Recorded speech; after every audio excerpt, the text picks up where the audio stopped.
Good morning, everyone, and welcome to the Everyday Heroes podcast. Get ready because today is going to be an epic episode.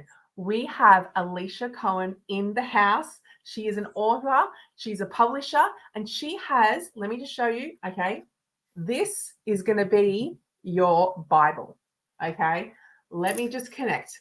This is going to be the thing that helps you. This is the book that is going to help you through mainstreaming your special needs child. And that is exactly what the book says. Mainstream primary schooling, your special needs child.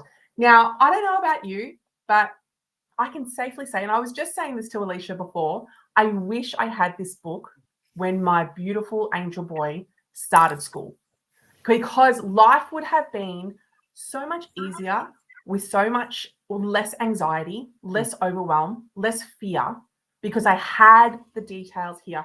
So, Alicia, thank you so much for coming on board. Welcome to the podcast. Oh, thank you so much, Natalie. I was so excited to chat to you today about my book. Thank you. You are so welcome. All right. So, and I've got all my questions, so I'm ready to go. Obviously, our experiences of schooling are so different to what it looks like now, right? And I don't want to presume your age, but like back in the 80s, the early 90s, school was a different thing.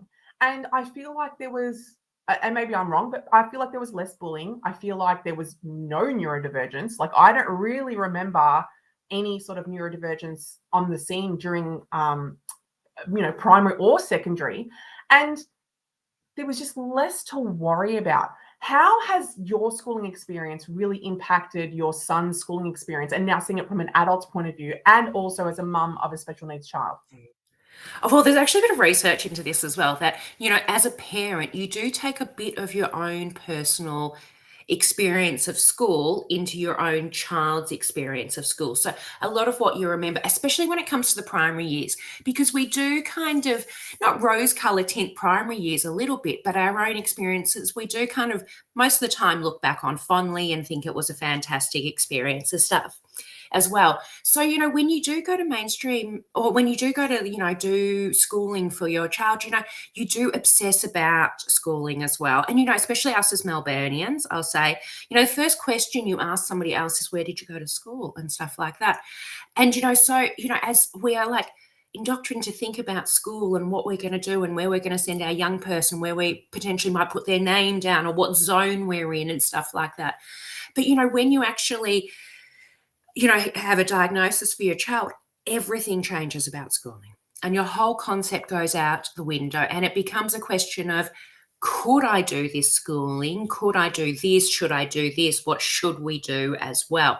And it's a really interesting one because, some people might come out of a pediatrician's office having receiving a diagnosis and think automatically they can't go to a mainstream school. And I guess that's one of the things I really wanted to kind of say was that you've got a choice, even, if with your child having, additional needs, whatever that is, and wherever your child falls upon that spectrum as well, you can make choices about your child's schooling and where you want them to go and what outcomes it is for them as well. And you do actually have a lot of personal choice and a lot of rights, and your child has a lot of rights. And your child has a right to a wonderful education and an education that you choose as well. It's so true about the rights. I feel like a lot of parents have zero idea about what their child is entitled to, and what can we do to best support your autistic child. But I love that it's not just autism that you've written about in this book. You've written about ADHD, you've written about Down syndrome. Like there's so many things. But one of the things that I really love, one of the things that made me feel so connected to this book was the insights from parents and experts, right? That was the thing that I was like, oh, I love that I get to hear other mums walking this journey. What does it look like? What does it feel like? Because I know that feeling and I know exactly how they're feeling, regardless of what the diagnosis was. It didn't matter whether it was ADHD or Down syndrome or whatever, right? You still experience the overwhelm and the fear and, am I doing enough? Am I getting it right? What is wrong? How come this is so hard? But you really break it down so beautifully. I want to read a little bit of the book. Is that okay? Please. All right, let me get to the right page. So we talk about the gap. Before I read that, we talk about the gap.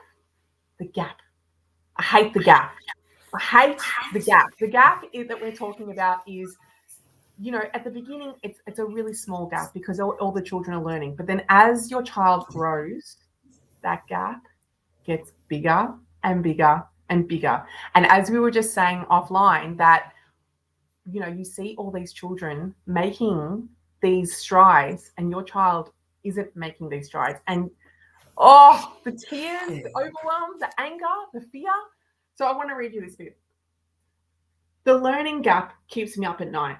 I see the gap growing more and more each day. That said, all children learn differently. By the time my child is 18, he will have mastered more than I will be able to fathom. There will be a gap, but I don't think it will matter. Oh, I got goosebumps. Oh, like, it's true.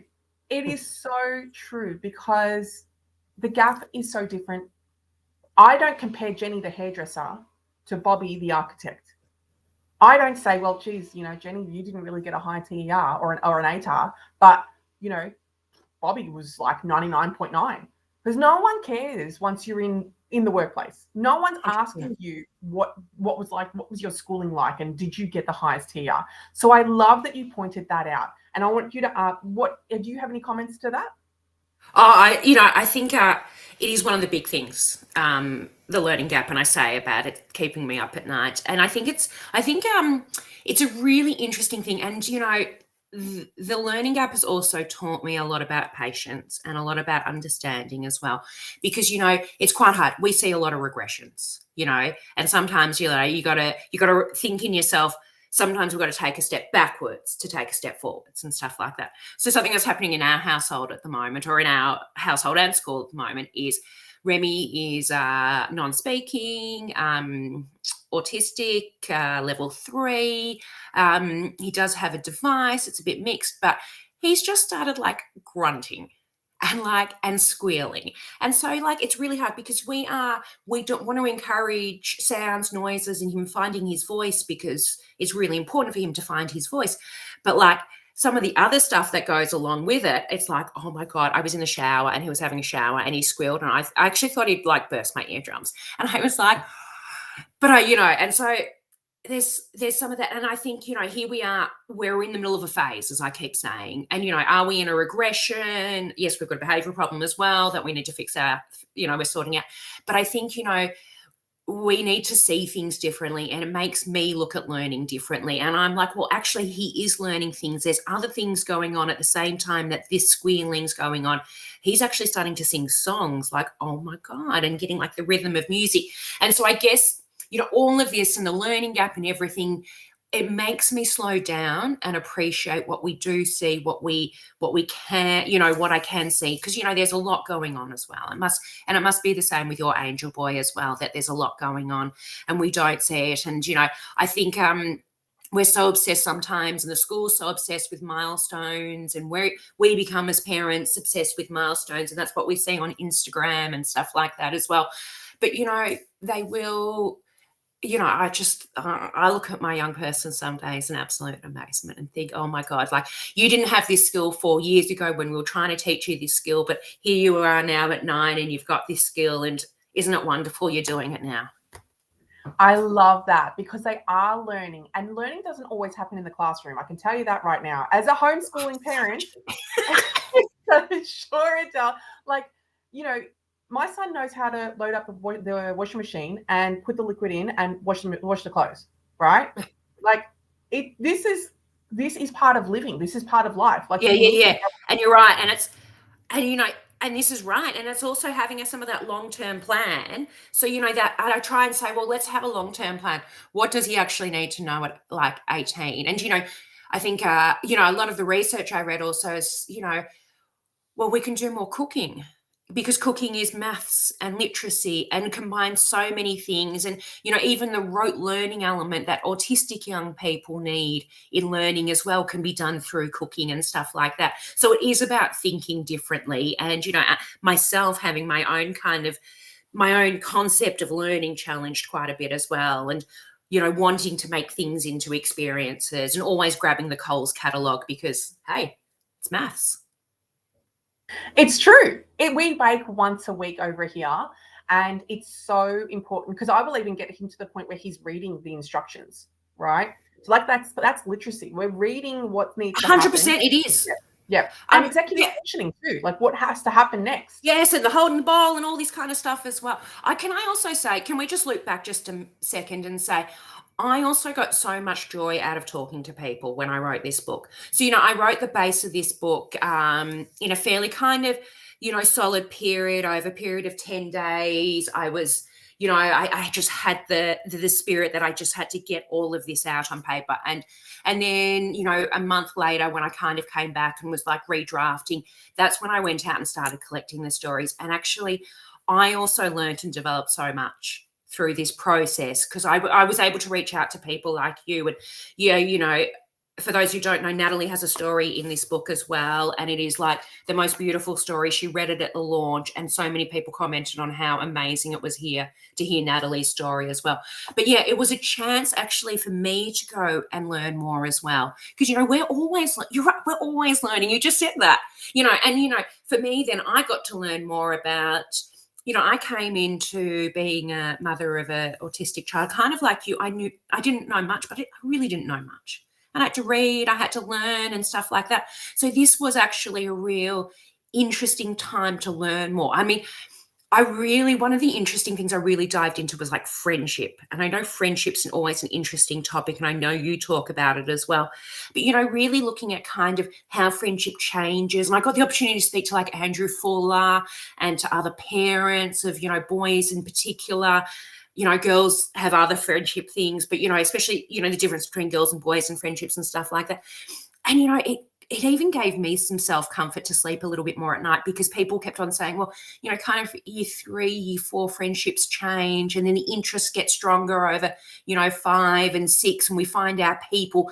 And, what people are telling me is then starting to see what I'm seeing in my life and what I'm seeing with my own child. I was like, oh, how wonderful is this? Like, I get to learn from all of this too, and connect with the community and share some of the community stories as well. And, some people probably like you, like, I ran into a friend in Coles at like 8 a.m. in the morning, and we were doing our grocery shopping, and she has an autistic daughter who's high masker, and we have like these deep, intense conversations about parenting and about some of the trials and tribulations, and to be able to convert some of those conversations that I have with people and the honesty that people give me to put into this book. I mean, I was just touched by what some people wrote.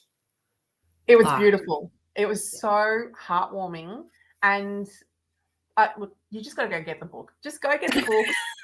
I don't care. Otherwise, borrow it from your library, because there's heaps of copies in libraries all across Melbourne and getting out to the States as well. So I will say also, it's in libraries. Otherwise, request it from your library, especially this libraries buy parent books in, because, it is, parents with young people go in for story times and stuff like that.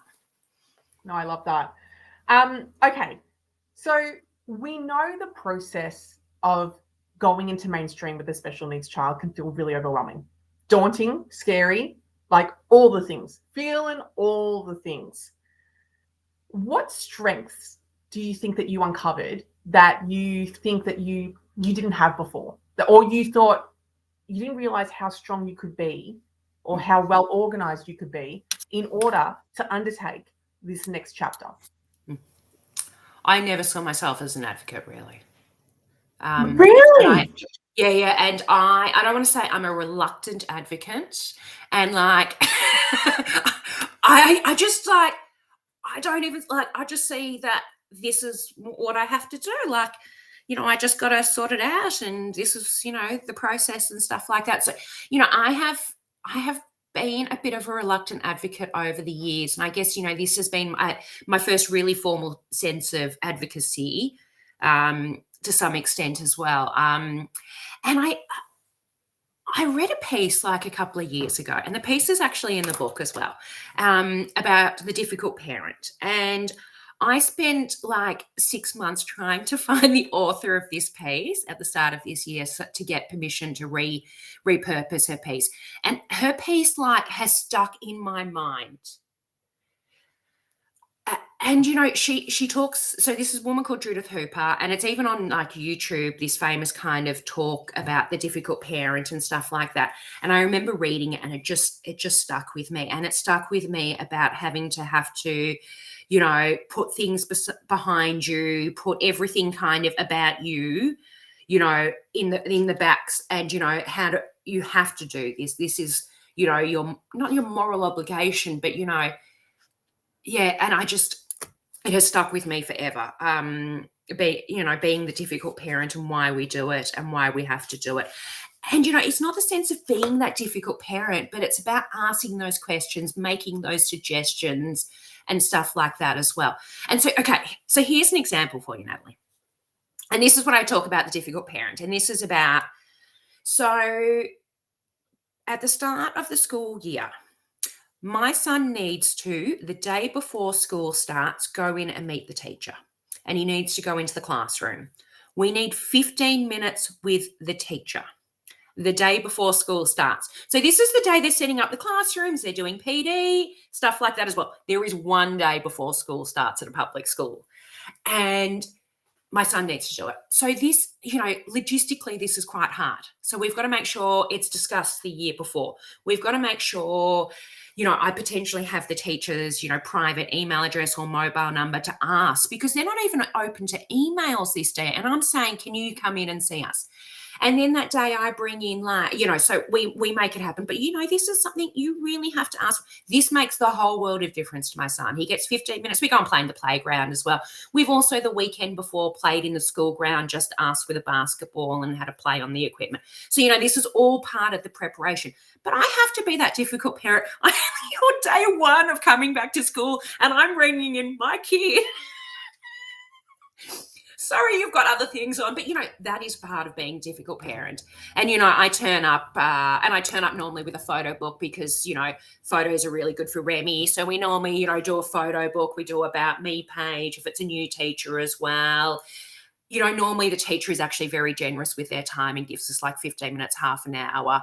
We might have a bit more of a wander around the school. We might go and see some of the aides and give them some high fives as well. But that is a part of being a difficult parent and advocating, saying really clearly from the outset, and I'm starting to talk about that moment kind of in our term 4 SSG, which is October, the year before. And in the meantime, we also need social stories made. We need photos of this new teacher. And it's about having those awkward sometimes conversations really early up. But is it really awkward though? Because I feel like as a teacher, that you're going to have a child who's got special needs in your class. There has to be some sort of expectation that we need to get more support for this particular child. And how do we do that? We do that through, like you were saying, stories, photos, meeting the teacher, all that sort of stuff.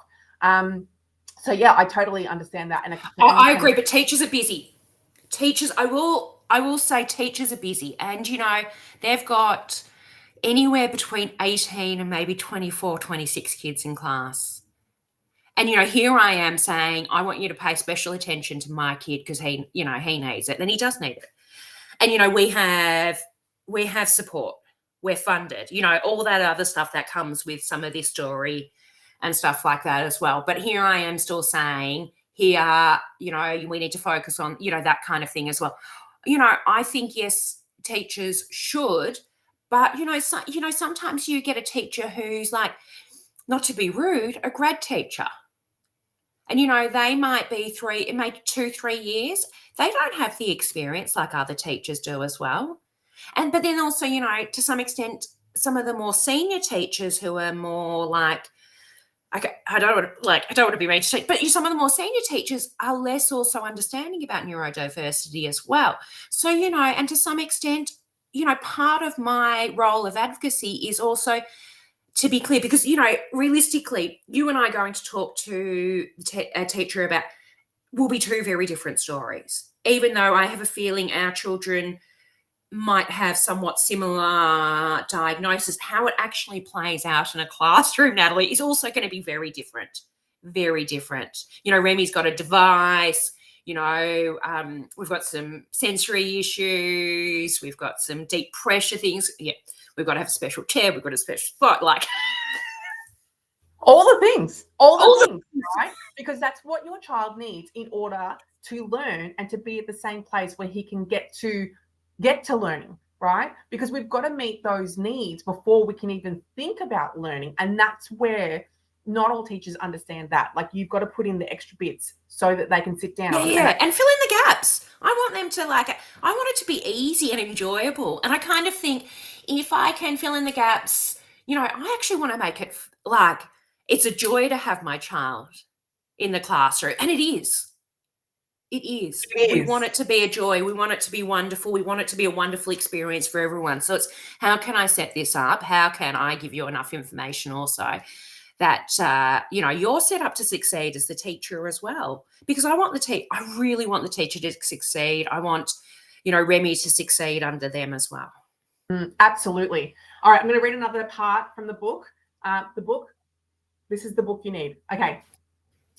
The deficit model asks us to see our kids through the lens of what's missing and what needs to be fixed. In our relentless pursuit of therapies, corrections, and interventions, we risk overlooking the whole child, their unique perspectives, inherent strengths, and natural way of being in the world.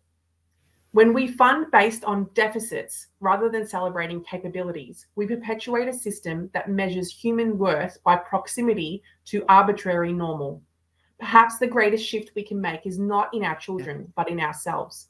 Moving from a mindset of constant correction to one of radical acceptance, where a difference isn't a deficit, but simply another way of experiencing the world.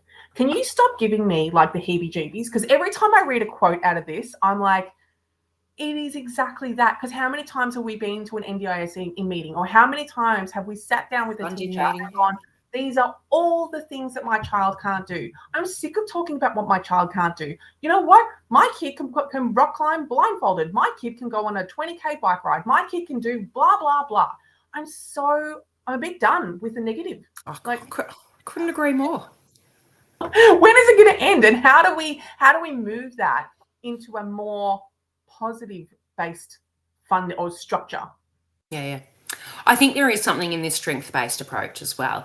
I think the funding meetings are very hard. The NDIS meetings are very hard. I will say this whole book, I have kind of said, if you take one tip away from this whole book is if you end up going to a funding meeting or you end up doing like an NDIS review meeting, etc., don't go back to work after it. Take the rest of the day off, because it is an absolute head thing to sit there for 3 hours and talk to the department or to the NDIS about what is wrong with your child. And here you are sitting there for 3 hours giving examples and giving evidence of things that have gone wrong and things that that not only you foresee but have happened to you in your life. It's trauma. Like, huge take the day off. And capital T trauma at that, right? Like, we're not talking small trauma. I mean, I imagine you and I can swap some stories, and we won't go into them today, but like, there's been some real hard times as well. And they're the times, I have to sit there and recall to get funding for my child.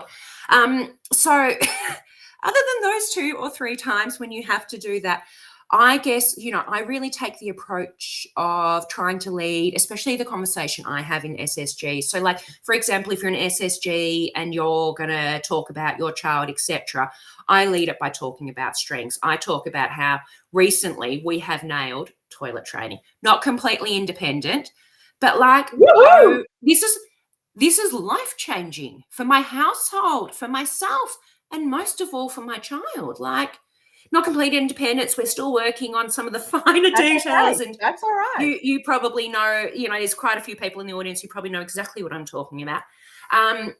But, I want to talk about the positives, and that is a life-changing thing that's happening in our lives, and it's continuing to change our lives as well. And then so I guess I take responsibility for myself about always talking about the positives. I also take that approach when I see other young people in the playground or other young people engage with me. If I'm racing after Remy is quick and runs, and a couple of people have a bit of a giggle. He is a known absconder as well, so we do have, community members that watch and stuff like that. But, I take that opportunity to have a bit of a giggle and stuff like that, and bring people a little bit more into our world. Like, God, he's quick. He wants to get home to that iPad, or I've just promised him ice cream, and on he goes. And, bring people a little bit more into his story. Like, my young one likes to climb as well. Sometimes school buildings and roofs and stuff like that as well, and play equipment and everything. And actually, when he's standing up there, and I can't get up there, you can't get up there, maybe one other child in the class can get up there. That's actually an opportunity to start talking about strengths. And then also talk about how we see the world in a different way as well. So I also, any opportunity to have a conversation about strengths, my child's strengths, anyone else's strengths, I start talking about it. And so I think some of it is about changing our language and us being leaders in that language about talking about our child as well. I also, I have changed over the last couple of years about how we talk about the day as well. And this is a bit of a mindset shift as well. So, for us is, did he have a happy day? Because, did you learn anything? I don't give a shit if you didn't learn anything. You would have learned something, because you watch and you see, and you're in a very social environment for 6-7 hours a day. Of course, he has learned plenty. It's like, were you happy? How does he communicate that with you? Like, how does he, if he is, like, does he I can tell. There is a smile, and he runs 1,000,000 miles an hour and squealing, like the happy squeals of, a child who's just had a wonderful day. And, I don't want people to see this as all like sparkle fingers, because I also do talk about the tough bits, and I do talk about how hard it is. And, yes, I have a child that runs to school every day with the world's biggest smile on his face, and, is just loving the school experience, and is just thriving. But the other side is it is hard. It's not perfect. No school's going to be perfect, though.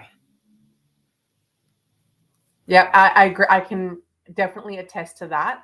And I will definitely say that it wasn't supposed to be perfect, right? No child is perfect. No teacher is perfect. No parent is perfect. Like, I don't understand where this perfection is coming from. So, let's just work with that. And that leads me to my next question is, in terms, we know how much is involved when you have a child diagnosed with whatever diagnosis, ADHD, autism, Down syndrome, whatever.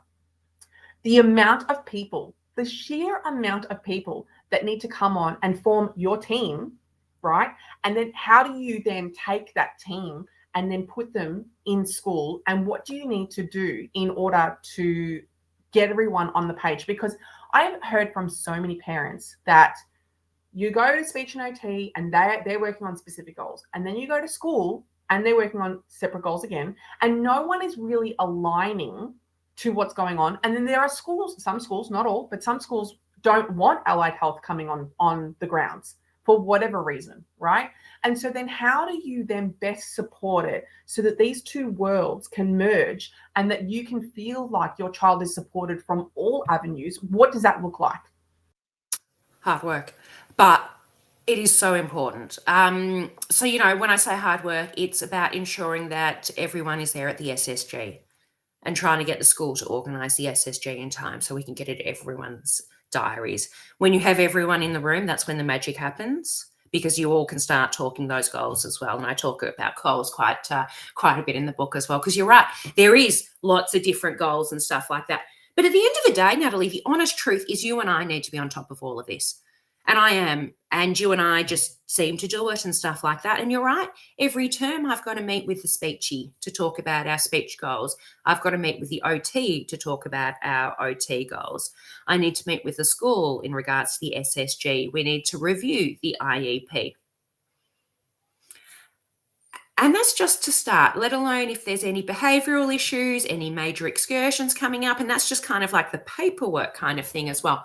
But I guess, I feel like teams, should be CCing each other on emails. I talk a little bit about, I even talk about a little bit about email management and stuff like that, about, when you see something come in, have a quick look. If they're, and I have a quick look at the report. If you see something, make comment of it, and, not as in blow it up and stuff like that as well, but what happened here. So, the more you let it linger into the inbox, the less it's going to be and stuff like that as well. So I'm a bit of a fan of, as you see it, you kind of do it, you get it out there and stuff like that as well.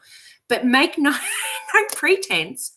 There is so much to do, so much to organise, so much to keep on top of. And, you think about sometimes like the NDIS, like being your other job. And, I see this whole school experience being, in essence, another job. And, some weeks, and, I talk about this, some weeks, I feel like I just spend my days going back and forth from school and stuff, which is fine. That's, my choice, and I've chosen to be engaged. But I also, some of that stuff I just actually need to do. And, there's sometimes, you just need to pick up your kid from school, or they just can't go to athletics day because that's actually going to do their nut in, and it's an absolute sensory overload. However, swimming carnival is wonderful, and of course I'd love to volunteer. And I love that you mentioned in one of the chapters that you're the snack lady, that you have all the snacks. Yeah, completely. And it's a strategy though. Because what kid's not going to come and talk to a mum with snacks? Like, it is and I know, but I am absolutely snack mum. I take snacks to everything. I overpack snacks. I even know what kids' favourite snacks are and stuff like that. You can't buy love, but you can sway love, let me tell you. That. I laugh at me because I'm like, okay, here, it's gluten-free, dairy-free, nut-free, sugar-free. Here you go. Now enjoy. Welcome. But I wanted to read this part because talking about teachers, when we were talking about teachers before, and this is another part from Mainstream Primary School and Your Special Needs Child, which is the book that Alicia has written.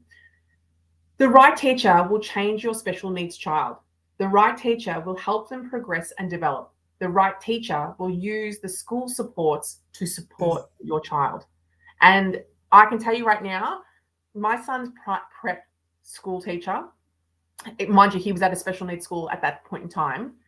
She was magnificent. She was the teacher that when she walked into the room, granted, obviously a special needs school, you've got maybe 6 kids in the room, right? So we're not looking at 20 kids, we're looking at about 6 kids.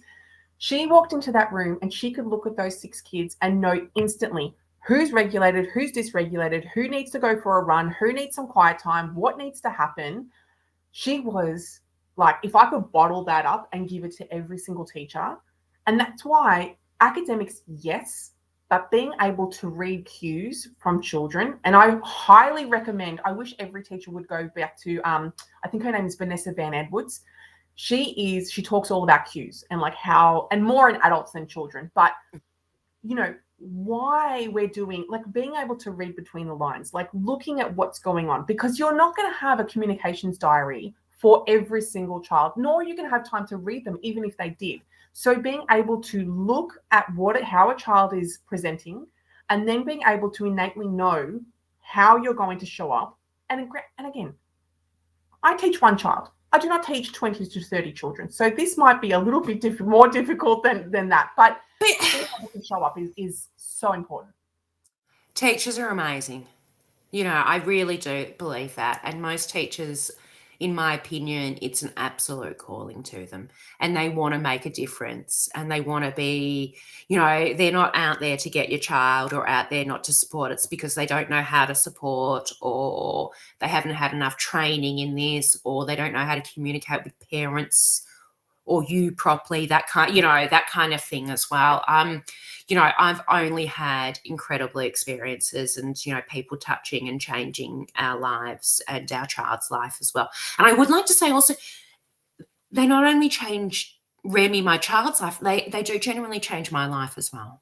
Because he is a connection of me, and it's so much of a partnership kind of thing as well. But, even we at the start of this conversation, we talked about how we take our own thoughts and memories into school. So one of the things I had always taken so my mother was a school teacher, and I have spent 20 plus years working in educational publishing. So I am education. I have a couple, I have degrees. I went to, and it's just been drummed into me as an absolute. And so then educating my own. So some of that was then brought into, I wanted to mainstream my own child and some of the choices I brought in. But some of it has actually been into how I parent. So I remember in grade one of my child's teachers turned around to me and said, "It's your choice. You don't have to come and do this day." And I remember and then she says to me, I remember as a child, one of my most fundamental days was a hot day, and my mum picked me up at 2:00 and took me to the public pool. And she said, she didn't do it too often. She probably did it once a year. And she said, that is one of my fondest memories of school and my mum and everything else. And I was like, you're absolutely right. And so, even she changed my perspective of us having to be there every single day. So then on Monday, it was athletics day. Remy would not have coped. They do have to do a longer program because he's in the year 3, 4s and stuff like that. And I was like, nope, parental choice. It was not going to work for him. And so, I have been taught to even give myself permission for it not to be perfect as well. Yeah, and so true. And that is the advocating part. When you can see that your child isn't going to fit that day and that it's not going to work, and in actual fact, it's going to serve as a bigger disservice to your child than it is going to be helpful. Hey, so one of the kids turned around to me the next day on Tuesday. We're walking in and Remy had already run in, and she turns around to me and says, "Oh, a couple of people didn't turn up." She says, "You made the right choice." Oh, snap. And I was like, I did make the right choice. Yes. Mum won. And it's good to know that we can rely on that intuition to be like, yeah, this isn't going to serve my child. And I'm not going to sit there and push him to the point where he's beyond his limits, only to come home and be dysregulated. And when we talk about dysregulation, this is one thing I really want to tap into with dysregulation. Back in the day when I was younger and I used to drink a lot, or we all used to drink a lot back in the day, right? Because if you were a young person, you did. Yes. You'd go out, you'd party, whatever. You'd come home super late. You'd wake up, you'd hungover, you had no energy. And it took a few days to get back into the swing of things. Now, these days, that I'm the ripe old age of 42, if I go to bed anytime past 11 o'clock, it takes a few days for me to catch up, right? So this is what it looks like when children are put in an environment that does not fit them. It takes them a few days to actually get over that dysregulation. It's not like, oh, I'm not in that environment anymore. Bang, I'm ready to go. I'm all good. No, it takes a few days for them to calm down, to get back into rhythm so that they can feel regulated again. And you do that, and you do that every school holidays, and then every end of the year as well, let alone the end of the week or the end of the day and everything else. But you're right. We need they all need processing time. We need processing time. But our young people in particular with additional needs need processing time of the day and the sensory and everything else that's going on. By the end of the year, I'm done, he's done, we're all done, absolutely to our limit. I think I'm done, and I'm thinking, if I'm done, and I'm an A-type personality, as you can probably tell, imagine my child Remy, who's, really needs additional support. He must be just completely fried, which takes me to the next question of, we talk a lot about regulation for our child, right? We just spoke about that. When it comes to regulating parents, Mums. And I say mums because generally, not always, but generally, mums are the primary caregiver. They're the ones going to all the therapy appointments. They're the ones picking up the child from school early if need be. They're the ones advocating for the children, doing all the things. How do we go through the tough times and stay regulated? How do we make sure that we're pouring into ourselves so that we can show up and co-regulate and do all the things that is expected of us to do this job? I will be open with you. I have really struggled with this over the last couple of years. I do way too much. It's just my personality type.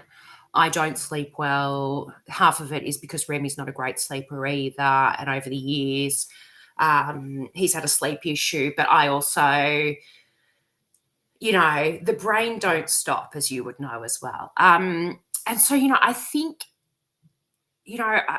I did talk to a few people about well-being and long-term and, that constant process of grief that we go through as well and stuff like that as well. So, regulating for me is a bit about taking care of my well-being, a bit about advocating, a bit about recognizing and sitting in like grief as well as gratitude as well. I do plow on. It's terrible to say, but I'm probably not the person to talk to about well-being, even though I do have a chapter about it in my book. But I really recognize I am recognizing it more and more as a priority. And really, even in the book, I talk about putting your own oxygen mask on as well. But, there's some things I do that,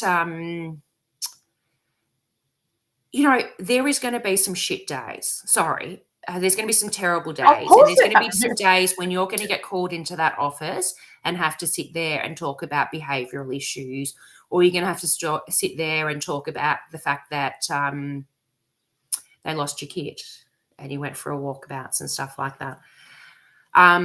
So there's going to be some tough conversations over those years as well. So I guess some of the things I do to kind of protect myself as well is I probably sometimes take 2 or 3 days to respond to an email on a really tough issue.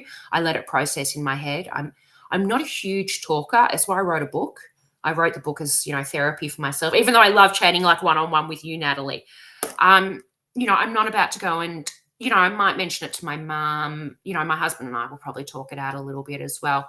I might mention it to like 1 or 2 friends as well, but that's not really my thing. Is I might read about it. I might process it a bit more in my head, but I wait 2 or 3 days to really start kind of starting to email and do stuff like that as well. And that's a bit of a protection technique and a self-regulation technique. Process it in my head first. If I've processed it in my head, then maybe, I can work out what the next steps are or the most logical steps are. Or actually also, when something happens, you're in the heat of the moment. And I want to wait 2 or 3 days because there's always a couple of different ways you can tackle a problem. So, when as I was talking about the squealing just before, so when the squealing first started to happen, the teacher says to me, what do I do? And I say, tell him off or tell him to shut up. And so for 3 days, that's what they did. And it worked a little bit, then it worked a little less, And then so she's like, what do I do? I'm like, well, tell one of the other kids to tell him to shut up. And of course that worked for the first 2-3 days, and then it worked a little less. Well, tell somebody who he's scared of, like the other teacher, like she's to tell him off. And that worked the first time, then it worked a little less. And so then we were driving another kid home and she says it's working less. The squealing's getting to be an issue. We're getting to be deaf. I'm like, oh my God. So I left it for the weekend and thought. And so then on Saturday, I said to my 4-year-old daughter, every time he squeals, go over and give him a massive hug. Let's see if we can maybe do this via deep pressure. And so I was thinking like reverse engineering. Okay, yeah, let's go. No, massive hug. Maybe it's deep pressure. And so then when we were out at a cafe, he started squealing. I'm like, oh my God, am I going to have to leave? And I'm like to my mate, start pressing his back. And so she started. And so it's, it's about testing, refining, working out, looking at all these different solutions. I've got more. And I just, but so we keep trying out things. And that is some of actually what we do as parents of, young people with special needs, we're constantly talking to other people, trying out different things, testing different things. So, of course, I went to the teacher. I wrote a long email to the speechy, to the OT. So that's the thing. I wrote an email but the day before he goes back to school and says, this is what we've tested on this weekend. This is what we've been trying, rah, rah, rah, rah, rah. Maybe you can try this. And then I went and had a follow-up conversation with the teacher for like 3-4 minutes, gave her I gave her a squeeze. Should be putting hands on teacher. But I was like, try this, like give her a squeeze. Like, this is the kind of pressure squeeze. Like, don't be like, oh, like he needs like deep pressure. He needs to like hold fists together, like deep pressure. And so, we're testing all of that stuff. So I guess, some of mine is, well, I get into the problem and I get, some of my self-regulation, some of my tools is, okay, well, I start looking around, I start talking to people, getting a bit of feedback and saying, well, actually, what is going to work? What's going to work for my person, my child as well and stuff like that. And then I also don't kill myself that I gave the wrong advice to start with. Like, I probably shouldn't have said to the teacher, tell him to shut up. I did laugh. Like, I probably should have gone like with a different strategy. But, in the heat of the moment, somebody's asking me at like 5 to 9, the bell's about to ring, what strategy to use because, they're squealing and stuff like that. So, and I think, not giving ourselves allowance to be not perfect and learning and testing, that kind of is probably something to sit in as well. Like, it's not going to be perfect. And I say that all the time. It's not going to be perfect. It's, we want it to be good. We want it as great as possible, but it ain't going to be perfect.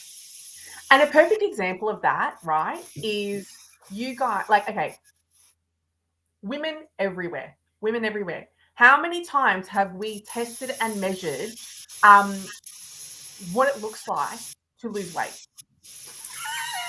Okay, like, can we just take a moment? How many diets have you been on? How many different exercise classes have you done? How many things have gone on where you have tried to figure out what's best thing to lose weight? It's the same thing with your autistic child. You are test and measuring different things that are going to work because, of course, if we went into the gym and we just got a six-pack off the oh yeah, of course.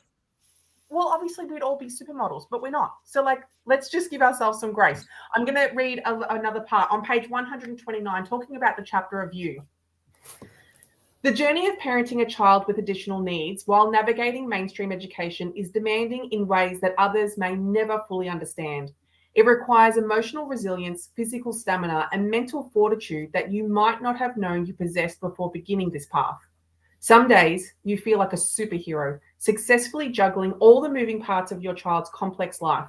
Other days, you might feel overwhelmed by the weight of responsibility and the constant need to push against the systems not designed for your child. And I just think that's so beautifully written because it's true in every aspect of it, right? We're juggling 4 billion plates and we're trying to figure out what the hell's going on and what needs to happen. So people, give yourself some grace and just know that you are going to make mistakes and it's okay. Repeat after me, it's going to be okay, even though I make mistakes. 100%. I couldn't agree more. Okay, so, all right, we're on our last question. The question is, sorry, is that a noise on your end or my end? Or yeah, it is. Okay, good. As long as it was, no, it's on my eyes. Sorry, there's somebody making noise outside. No, that's fine. I was just like, oh no, the audio's gone. No, it's okay. What's the single most important piece of advice that you would give to parents who are just starting this journey, who are like, we've got all the thoughts, all the dreams of putting our autistic child or our child with additional needs into mainstream schooling starting next year, whatever year level that may be, but maybe it's prep. What do we do and how can we best support ourselves and our children moving forward? I think choose the school you want to go to and then start working with the school. I think going in with a collaborative approach, going with as much of your eyes wide open. I didn't have a lot of information. I read as much as I possibly could before I started the school experience. And I did write this book because there was nothing that guided me or gave me the language like SSGs and IEPs and all that kind of stuff. So I also think going in with the best understanding of your child, what you want to achieve, your goals, is the absolute best, and being very, very open with them about, where you're at as well. I also, I don't know about your experience, Natalie, but I'm going to have a real open conversation with you as well. We sometimes downplay our child's disability because it's awkward and it's hard, and you don't really want to talk about the tough times and the real truth of what happens behind closed doors. And I know you know exactly what I'm talking about. Yeah, 100%. And I think, we need to go into conversations with people about our child with the open honesty, vulnerability. And I would suggest, you have those open conversations with the school as well, and the people that you're working with. And even, at the end of the day, you try and find half an hour with that teacher that you're about to work with for the year to give them a good sense of who you are, your family, what's important to you, and stuff like that. And, some of this you've got to resolve in your head as well. And also, let's not make presumptions.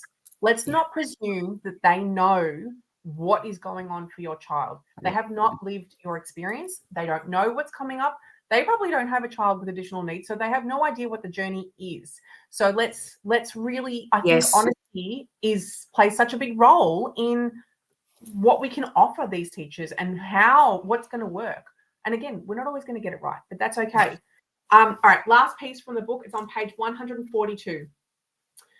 The future remains unwritten, and I am still learning to embrace that uncertainty. Remember this: mainstream primary schooling a special needs child is a hard job, and you will need to do it your way. There's no perfect formula or one-size-fits-all approach. But as you navigate this path with love, persistence, and dedication, know that you are doing a great job, even on the hardest days, especially on the hardest days. You are exactly the parent your child needs. Can you, oh my gosh, the heebie-jeebies, stop it. Like, it is. I tell this to my clients every single time. You were destined for this child. This child was meant for you. All you need to figure out is the journey, the path, which way you're going to go, right? That's your job. Your job is to just navigate the right way, whatever that yellow brick road looks like. You need to, and you, like I said, well, you will make mistakes, but let's work on finding the best path forward for your child, period. That's it. There's nothing else. So, yeah. What do you have to add to that? No, I couldn't agree more. I could not agree more. And it is hard, it's challenging, it's glorious. There's beautiful moments. So you get both of the juxtapositions of life actually through this whole experience as well. Well, I've got a couple of questions that I have over on Instagram. May I ask where I can find swimming lessons in Melbourne and who can deal with my autistic nonverbal child? Do you know of anyone? It is hard, let me tell you. Keep calling up people, asking people and stuff like that. There is people, and there's also one-on-one peoples that you can arrange and go to and stuff like that as well. All abilities, swim and stuff like that. We didn't end up, I don't know your experience of swimming lessons, Natalie, but my little muffin, one of his strengths is swimming actually, and we've never done really formal swimming lessons because it has had to be one-on-one. Yet again, this whole thing about being the difficult parent. So swimming is one of my child's strengths, and school does swimming lessons, and especially any of these COVID children, they actually do 2 weeks of mainstream. And so I was very explicit with the school that we need support in the pool. And so, to some extent, we have been able to facilitate, with the support of the school, one-on-one swimming lessons during our school swimming lessons. So I guess I'm more of a don't think anything's not possible. Yeah, absolutely. And I will also say to the person who put that question in that St Kilda Sea Baths have awesome one-to-one lessons. That's where I was taking my son for some time, but it got too cold to get him in the water, so he's like, yeah, I'm done. Grant, but no, good tip. Thank you for telling me that as well, because I might look at them eventually. But yeah. There was another question. I struggle. No, that's. What do I do for myself when there are bad days and I keep saying to myself that those days will pass and become a memory? They do. I will be open with you. I go and take myself out for a coffee, or I buy myself something to eat. I find food is my comfort. And I know, you've talked a little bit about vices and stuff like that as well. And it's a bit of my other interest area about special needs parents and vices. Um, I really do take that time, as I talked about. If I do one of those big meetings or do have one of those hard days, I don't come back into the office if I can help it. I try and do like meetings before the end of the day so I can get some work done in the morning, then have like that meeting at lunchtime in the afternoon, pick up the kids. I will either take the kids to the park and get myself some fresh air. I do a lot of park, and I find fresh Yeah. air and a bit of nature can most of the time reset me within about an hour, hour and a half. And probably like you, occasionally I have a private cry because, fuck, there is some hard days. I'm so sorry. There is some really tough Don't days, be. and it's It really is. tough.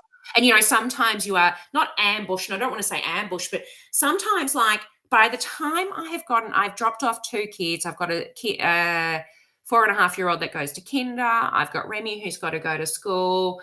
Remy's not a good sleeper. He gets up at 4:15 every single day. Like some days I have done like a full day's work by the time I even drop off 2 kids. And if the vice principal has asked me in for a quick meeting to talk about his behavior, I am wired. And so, yes, I do go and get food. I might go and sit in nature.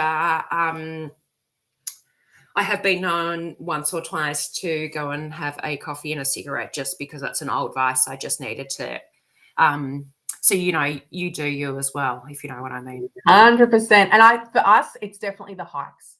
Going on like a half an hour hike, 45-minute hike with the kids, it just resets Yeah. everyone's nervous Nature, system. yeah. We're at a skate park, or 100%. We go and climb things, but Yeah. even me, like I find I will even put my sneakers on and maybe even put some music in my ears, and even just physically walk around the playground that they're walking on, just to walk out the issue, or walk out the day, or walk out what's going on in my head. Probably like either hiking, the walking out. There's something in that pressure of whether I'm stamping out. I don't want to sound like, but whether I'm stamping out, but something about trying to get it out. Yeah, because we need to move. We're humans. We need to move. Yeah. Where can people find this magnificent Fantastic. work? Where can people find it? Okay. Public libraries, there's a lot of copies in libraries. Otherwise, if you don't know, you can request a title from a library, especially if it's a parenting book or from a local Australian author. So that's step number 1. There's a lot in local libraries. Otherwise, Amazon, Booktopia, Barnes & Noble. It's also available in ebook. So if you want to read it a bit more privately and don't want to have a flashy cover that tells you exactly what you're talking about, it's also available in ebook and also Amber Press. And so that's probably the main bits. I've got a couple of like parent sessions coming up in term 4. So I will be doing a couple of kind of parenting chats and stuff like that as well, if you want to come and reach out to me as well, or come and meet me at something as well. So I'm also available to come, if you've got a kinder, or you've got like a specialist mothers group or something like that as well. I'm happy. Otherwise, I'm happy to do, have a chat as well. I guess I did write this because I do get asked by a fair few people about my experience. And this whole thing was, I was asked by some other mums about my experience. And I had a mum who was about to send her child into prep. And, I was like, you're a friend. If I could give you 1 or 2 tips, this is what I would give you. I ended up writing 10 tips, which is the 10 chapters of the book. Yeah, I love that. If people wanted to connect with you, how do they connect? Is it Instagram, Facebook? Yeah. Facebook, LinkedIn, social media. I'm around. Otherwise, I'm an educational publisher at Amber Press, and you can find me through the press as well. So they should go to, if they're looking at Instagram or Facebook, should they find you under Amber Press? Yes, they will find me there. Yeah. Okay, good. All right. Let's move on quickly to our 5 rapid fire questions. You are not privy to these questions, so you are not know what's going on, but just, I guess, short, quick answers to what you think would be the response. 1 word to describe your first year mainstreaming Remy. tumultuous. Yeah, definitely. Nothing like this, huh? No, totally. The biggest myth about mainstreaming a special needs child. That you shouldn't do it or that you can't do it. The most common mistake parents make when starting the mainstream journey. Not being open enough about what's really going on and what they think that they could do, and maybe not really pushing what's going on to be prepared to prepare the teachers. Yes, so true.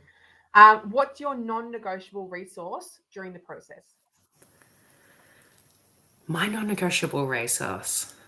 Can it be something else? Like, so my non-negotiable is We Rock the Spectrum. My God. Yes, We Rock the yes. Spectrum, Moorabbin. Shout out to Beck out there. She is, like, that place is my ride to die. Like, I couldn't get through school holidays. I couldn't, keep working without having that place in my life and our family's life.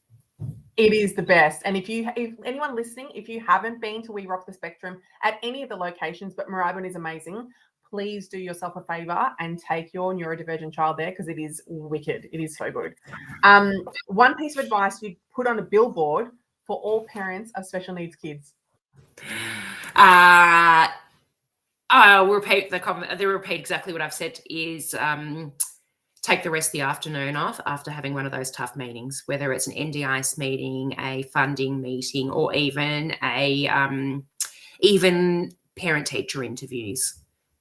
Don't go and try and sort out work problems or any other problems. Go to the park, to breathe in the nature, let it kind of sit, settle, process in your head. Love that so much because we do put a lot of pressure on ourselves and we don't need to. Alicia, thank you so much for your time. I have thoroughly enjoyed this. Hi. It's been so good. Like chatting to a friend. Thank you. Yes, no, and please do yourself a favor. I'm trying to put this up. Mainstream Primary Schooling Your Special Needs Child by Alicia Cohen. Please, please, please pick up a copy, like Alicia said, from the library. Go purchase it online. I will put a link after I've posted this interview, and you can buy it there. It's an amazing read. It's easy to read, and it's also a blueprint. Like if you really are struggling and you're not sure, please do yourself, even if your child isn't starting prep, if your child is in grade 3, grade 4, grade 5, whatever, do yourself a favor and read this because no doubt you will pick something up that you didn't know before that will make life so much easier. Are there any closing remarks that you'd like to say, Alicia, before we wrap up? I think you do a wonderful job, Natalie. Thank you so much for having me, and thank you for all that you do for parents like me. You are so welcome, and I love to do it. I love my job, and I wouldn't have it any other way. So thank you so much, and I will talk to you soon. Unreal. Thank you. Bye.